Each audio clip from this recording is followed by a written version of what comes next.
दुर्गम व असुविधांच्या विळख्यात असलेल्या ठाणे जिल्ह्यातील शहापूर तालुक्यातील ओमकार तारमळे या तरुणाने IPL मध्ये झेंडा फडकवला आहे. ओमकारने उत्कृष्ट वेगवान गोलंदाजी करत क्रिकेटच्या राष्ट्रीय व्यासपीठावर आपला ठसा उमटवला आहे. त्याच्या IPLच्या सनराइज हैदराबाद संघात निवड झाली असून ओमकारवर कौतुकाचा वर्षाव होत आहे. ओमकार तारमळे हा शहापूरच्या शेरी गावातील रहिवासी असून आई गृहिणी व वडील ट्रॅक्टर चालवून कुटुंबाचा गाडा चालवतात. शेतीवर मिळणाऱ्या उत्पन्नावर त्यांचा उदरनिर्वाह सुरू आहे.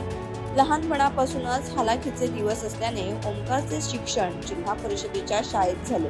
पुढे 12वी पर्यंतचे शिक्षण वाशिमच्या सरस्वती विद्यालयात घेतले. क्रिकेट आणि कबड्डीची आवड असलेल्या ओमकारने परिस्थितीवर मात करत जिद्द आणि चिकाटीने प्रयत्न सुरू केले.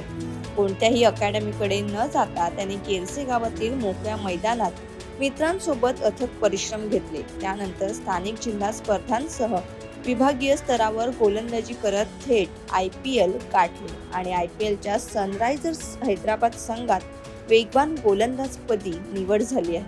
गावातील माती ते थेट IPL पर्यंतच्या संघर्षमय प्रवासासाठी सर्व स्तरातून त्याच्यावर अभिनंदनाचा वर्षाव होत आहे. याच संदर्भात ओमकार सोबत केलेली बातचीत.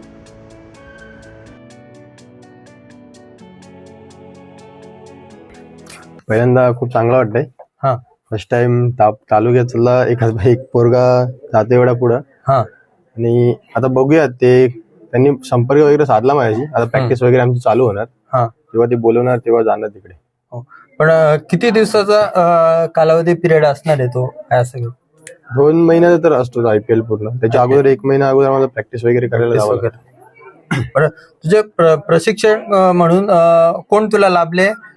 कोणाच्या मार्फत प्रशिक्षण मार्फत तू पुढच्या लिंक मध्ये क्रिकेटमध्ये पाय रोवला, काय सांगशील? खरं सांगायचं झालं तर नरेंद्र दिवाने त्यांच्यामुळे मी आज इथे. त्यांनी माझ्यावर खूप मेहनत घेतली. तर त्यांनी आज मला पायऱ्या दाखवत गेला. क्लब लेवलला पाठवलं त्यांनी मला. त्याच्यानंतर मी चांगल्या मॅचेस खेळायला लागलो, विकेट्स काढायला लागलो. तर असं करता परफॉर्मन्स चांगला होत चालला. तर MPL मध्ये आलो. MPL मध्ये मला धवल सर भेटले. त्यांनी मला पिक केलं आणि आता सगळं काही तेच बघतात माझं. बरं, आता IPL मध्ये तू खेळणारच आहे. शहापूर तालुक्यातील नाही तर आंतरराष्ट्रीय तरुणांना काय संदेश देशील? असं की म्हणजे हार नका मानू, मेहनत करत राहा. मेहनतीचा फळ चांगला भेटतोच. मेहनत केल्याने काही वाईट नाही, ते तुम्हाला भेटणारच काहीतरी चांगलं.